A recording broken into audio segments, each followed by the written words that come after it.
Hello বন্ধুরা, Soumi blog and কিচেনে সবাইকে স্বাগত আর অনেক অনেক ভালোবাসা। তোমরা সবাই কেমন আছো? আশা করি সবাই খুব ভালো আছো, আমিও ভালো আছি।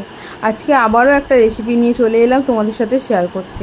সেটা হলো মটর ডালের কাটলেট। এই মটর ডালের কাটলেটটা আমি কীভাবে বানিয়েছি সেটাই তোমাদের সাথে শেয়ার করব। তোমরা স্কিপ না করে পুরো ভিডিওটি দেখো, আশা করি তোমাদের খুব ভালো লাগবে। চলো বন্ধুরা, তাহলে দেখতে থাকো। এখানে দেখো মটর ডাল নিয়েছি, এখানে 150 গ্রাম মটর ডাল আছে। ডালটাকে ভালো করে ধুয়ে নেব। দেখো ডালটা আমি ভালো করে ধুয়ে নিয়েছি, এবার ডালটা আমি সিদ্ধ বসিয়ে দিয়েছি। দেখো এবার আমি একটা ভাজা মশলা তৈরি করে নেবো। তার জন্য কড়াই বসিয়ে দিয়েছি, কড়াই গরম হয়ে গেছে। কড়াইতে 2টো তেজপাতা দিয়ে দিলাম আর 3টে শুকনো লঙ্কা ভালো করে ভেজে নিচ্ছি। তেজপাতা শুকনো লঙ্কাটা একটু ভাজা ভাজা হয়ে গেলে 2 চামচ গোটা ধনে দিয়ে দিলাম। গোটা ধনেটা একটু ভালো করে ভেজে নেব। এবার দিয়ে দেবো 2 চামচ গোটা জিরে। সব কিছু এবার ভালো করে ভেজে নেব। দেখো সব কিছু আমার ভালো করে ভাজা হয়ে গেছে। মশলাটা আমি একটা বাটিতে তুলে নেব আর মশলাটা আমি ভালো করে ড্রাই রোস্ট করে নেব। দেখো ডাল সিদ্ধ হয়ে গেছে, ডাল সিদ্ধ হবে অথচ গোটা গোটা থাকবে। এখানে দেখো আলু সিদ্ধ বসিয়েছি, আলু সিদ্ধ দেখো হয়ে গেছে। এবার আলু সিদ্ধগুলো আমি সব ছাড়িয়ে নেব। বন্ধুরা ডালটা খুব বেশি সিদ্ধ করবে না, ওরকম গোটা গোটা রাখবে। বেশি সিদ্ধ হয়ে গেলে কাটলেট খেতে ভালো লাগবে না। ডালটা এরকম গোটা গোটা থাকলে কাটলেটের মধ্যে খেতে ভালো লাগবে। দেখো বন্ধুরা সব আলুগুলো আমি এক এক করে ছাড়িয়ে নিচ্ছি। বন্ধুরা কাটলেটের রেসিপিটা যদি তোমাদের ভালো লেগে থাকে তাহলে লাইক কমেন্ট করে দিও, চাইলে শেয়ারও করতে পারো। দেখো সব সিদ্ধ আলুগুলো আমি ভালো করে ছাড়িয়ে নিয়েছি আর এইভাবে হাত দিয়ে সব আলুগুলো আমি ভেঙে ভেঙে নিচ্ছি। খুব বেশি মোলায়েম করব না, একটু গোটা গোটা মতো রাখবো। এখানে দেখো কড়াই বসিয়ে দিয়েছি, কড়াই গরম হয়ে গেছে। কড়াইতে সর্ষের তেল দিয়ে দিলাম। তেল গরম হয়ে গেছে, এবার পেঁয়াজ কুচিটা দিয়ে দেব। পেঁয়াজ কুচিটা দিয়ে পেঁয়াজ কুচিটা ভালো করে ভেজে নেব। পেঁয়াজ কুচিটা একটু লাল লাল করে ভেজে নেব। আর বন্ধুরা এই কাটলেটটা তোমরা নিরামিষও করতে পারো, পেঁয়াজ রসুনটা স্কিপ করে দিয়ে নিরামিষও করতে পারো। দেখো পেঁয়াজটা আমার ভাজা ভাজা হয়ে গেছে, এবার কাঁচা লঙ্কা কুচিটা দিয়ে দিলাম। এবার পেঁয়াজ কুচি কাঁচা লঙ্কা কুচিটা ভালো করে আরেকটু ভেজে নেব। দেখো পেঁয়াজ কুচি কাঁচা লঙ্কা কুচি ভালো করে ভাজা হয়ে গেছে, ও রসুন বাটা দিয়ে দিলাম। রসুন বাটাটা দিয়ে ভালো করে ভেজে নেব যতক্ষণ না রসুনের কাঁচা গন্ধ চলে যাচ্ছে। দেখো রসুন বাটাটা ভালো করে ভাজা হয়ে গেছে, রসুনের কাঁচা গন্ধ চলে গেছে। এবার আমি 1/2 চা চামচ হলুদ গুঁড়ো দিয়ে দেব। হলুদ গুঁড়োটা দিয়ে আরেকটু পেঁয়াজটা ভালো করে ভেজে নেব।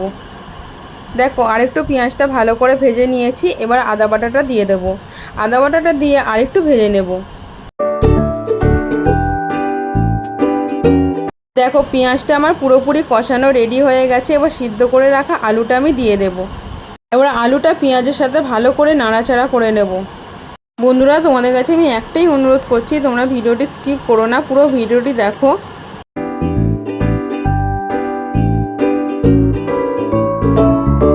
দেখো আলুর পুরটা মোটামুটি হয়ে এসেছে। এবার সিদ্ধ করে রাখা মটর ডালটা আমি দিয়ে দেব। আলুর সাথে মটর ডালটা তোমরা তোমাদের পরিমাণ মতো দেবে। আমার আলুর পরিমাণ অনুযায়ী মটর ডালটা নিয়েছি। এইভাবে মটর ডালটা আলুর সাথে ভালো করে নেড়ে চেড়ে নিলাম। নিয়ে এবার পরিমাণ মতো নুন দিয়ে দিলাম। যে ভাজা মশলাটা আমি ড্রাই রোস্ট করে রেখেছিলাম সেই মশলাটা আমি 2 চা চামচ দিয়ে দিলাম। আলুর পুরটা আরেকটু ভালো করে নেড়ে ছেড়ে নেব নুন আর ভাজা মশলার সাথে।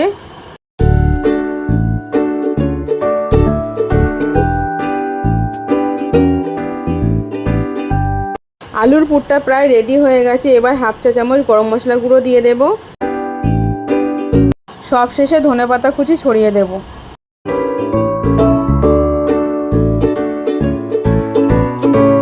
দেখো আলুর পুর আমার পুরোপুরি রেডি হয়ে গেছে। এবার পুরটা আমি একটা পাত্রে নামিয়ে নেব। দেখো আলুর পুরটা আমি একটা থালায় নামিয়ে নিয়েছি। এবার পুরটা আমি ঠান্ডা হতে দেব। ঠান্ডা হলে তবে আমি কাটলেটের শেপ দেব। এইদিকে আমি একটা ব্যাটার তৈরি করে নেব, তার জন্য একটা ডিম ভেঙে নিলাম।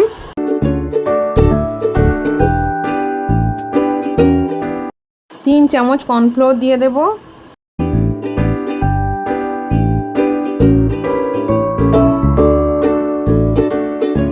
1/2 চা চামচ গোলমরিচ গুঁড়ো দিয়ে দেব। পরিমাণ মতো নুন দিয়ে দেব। এবার অল্প একটু জল দিয়ে দেব। সব কিছু ভালো করে মিক্সড করে একটা ব্যাটার তৈরি করে নেব।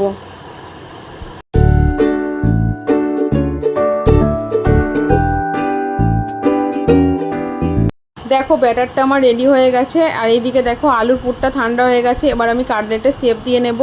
আমি গোল গোল করেই কাটলেটের শেপ দেব, তোমরা তোমাদের পছন্দ মতো শেপ দিতে পারো। দেখো এইভাবে আলুর পুরটা গোল করে নিয়ে হাতের মধ্যে রেখে এইভাবে চেপে চেপে একটা গোল কাটলেটের শেপ দিয়ে নিচ্ছি। এইভাবে সব কাটলেটের শেপ দিয়ে নেব। তোমরা তোমাদের পছন্দ মতো শেপ দিতে পারো, আমি গোল শেপটাই দিলাম।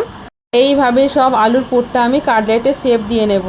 তোমরা এইভাবে মটর ডালের কাটলেট যদি কোনো দিন না খেয়ে থাকো তাহলে বন্ধুরা একবার হলেও ট্রাই করো, দেখবে খেতে খুব ভালো হয় আর খুব সুন্দর খেতে হয়েছিল। আমি তোমাদের সাথে ভিডিওটা পরে শেয়ার করছি, তাই তোমাদেরকে বলছি খুব তাড়াতাড়ি ঘরে থাকা সামান্য কিছু উপকরণ দিয়েই বানিয়ে নাও এই মটর ডালের কাটলেট। আর বন্ধুরা, কোনো যদি নতুন বন্ধু আমার ভিডিওটি দেখে থাকো তাহলে আমার চ্যানেলটি সাবস্ক্রাইব করে পাশে থেকো আর পাশে থাকা বেল আইকনটা ক্লিক করে রেখো, তাহলে আমি যখনই ভিডিও ছাড়বো তোমাদের কাছে পৌঁছে যাবে। দেখো সব আলুর পুরটা আমার কাটলেটের শেপ দেওয়া হয়ে গেছে। এখানে দেখো বিস্কুট গুঁড়ো নিয়ে নিয়েছি, আর যে আলুর পুরটা আমি কাটলেটের শেপ দিয়ে দিয়েছিলাম একটা নিয়ে নিলাম, নিয়ে ব্যাটারে ডুবিয়ে ভালো করে বিস্কুট গুঁড়ো দিয়ে এবার কোট করে নেব। কোট করে নিয়ে আবার ব্যাটারে ডোবাবো, ডুবিয়ে আরেকবার কোট করব, মানে ডবল কোট করব। তোমরা এইভাবে কোট করে নেবে, কাটলেটগুলো খেতে খুবই ভালো হবে। দেখো একবার কোট করা হয়ে গেছে, ফের আমি ব্যাটারে ডোবাবো, ডুবিয়ে আরেকবার কোট করে নেব। দেখো ফের আরেকবার ব্যাটারে ডুবিয়ে দিলাম, ডুবিয়ে আরেকবার কোট করে নেব। ডবল কোট করলে খেতে খুবই ভালো হয় আর খুব মুচমুচে হয়।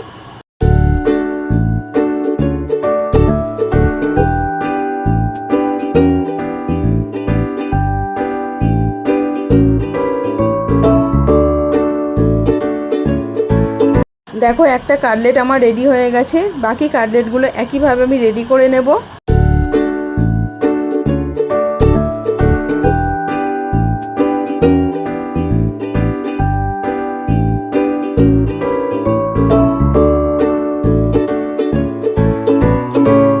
দেখো সব কাটলেট আমার রেডি হয়ে গেছে, এবার আমি ফ্রাই করে নেব। এখানে দেখো কড়াই বসিয়ে দিয়েছি, কড়াই গরম হয়ে গেছে, কড়াইতে রিফাইন তেল দিয়ে দিলাম। তেল গরম হয়ে গেছে, গ্যাসের ফ্লেমটা মিডিয়ামে রেখে কাটলেটগুলো এক এক করে দিয়ে দেব।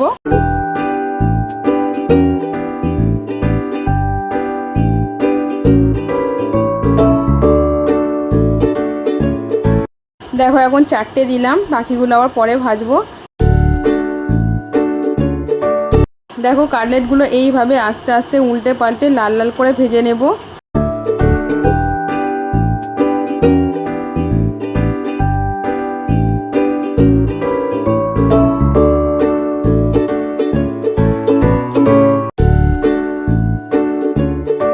দেখো কাটলেটগুলো আমার পুরোপুরি ভাজা হয়ে গেছে আর দেখতে কত সুন্দর লাগছে, দেখো কত ফুলে উঠেছে। দেখো আমি কাটলেটগুলো এবার আমি একটা পাত্রে তুলে নিচ্ছি। দেখো একটা থালায় আমি কাটলেটগুলো তুলে নিলাম, বাকি কাটলেটগুলো আমি একইভাবে ভেজে নেব। দেখো এবার বাকি কাটলেটগুলো আমি দিয়ে দিচ্ছি, একইভাবে লাল লাল করে ভালো করে ভেজে নেব।